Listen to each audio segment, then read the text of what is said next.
баярлалаа. Шөнийн мэнд хүргэе. За ажлын хэсгээс хоёр асуулт байна.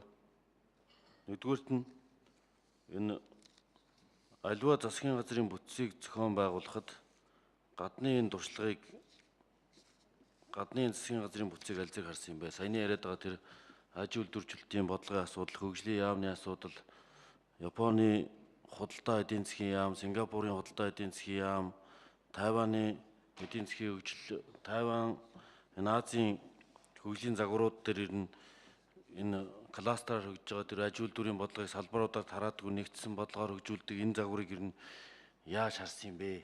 Гадны туршлага нэг тийм байна. Хоёрдугаарт нь энэ тайлбар нь болохоор өмнөх засгийн газар болохоор ингээд хоорондоо зөрчилдөд байдаг гэсэн гэж байгаа. Энэ эвслийн засгийн газрын энэ Эрдэнэт сайдын яриад байгаа энэ асуудал чинь ер нь тэр эвслийн засгийн газрын онцлогтой хоорондоо олон ямаас бүрдсэн энэ эвслийн засгийн газрын зөрчил юм уу? Угаасаа энэ гадаад дотоод хүн ингээд зөрчилдөд байд юм уу? Нэг нь гадаад улсуудын туршлага, олон улсын чиг хандлага ер нь үйлдвэржүүлэлт, ажил эрхлэлт энэ бодлогыг ер нь яаж хөгжүүлж байгаа энийг ер нь та бүхэн энэ бусад улсуудын олон улсын жишгээр энэ үйлдвэр ажлын байр засгийн газрын үр ашигтай бүтцийн системийг ер нь дэлхийн хамгийн сүүлийн чиг хандлагыг ер нь юу гэж үзсэн юм? Олон улсын чиг хандлагыг бид дагах ёстой шүү дээ бас.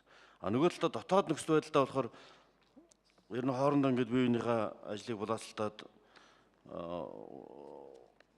хөгжлийн яамд нэмүү үйлдвэрлэлийн яамд нь бол заавал бүх салбарын тэгээ бодлогоо хөгжүүлэхгүй бол хоорондоо зөрчилдөд байдаг гэж байгаа. Тэгээ аж үйлдвэрийн бодлого нь яаж явах вэ? Тэгээ дотооддоо болохоор энэ ер нь энэ эвслийн засгийн газрын онцлогоос шалтгаалаад энийг ер нь ингэж яагаад байгаа юм уу? Одоогийн нөхцөлтэй эвслийн засгийн газрын үеийн бодлого энэ бодлого хоёр ер нь нэг байгаа юм уу? Тэгээ олон улсын туршлага талаас нь нэгт нь хоёрдугаарт нь бол манай дотоодын нөхцөл байдал талаас одоогийн нөхцөл байдал өмнөх нөхцөл байдал хоёр ер нь улс төрийн болон эдийн засгийн нөхцөл байдалд нь та бүхэн яаж харьцуулж харж байгаа юм бэ?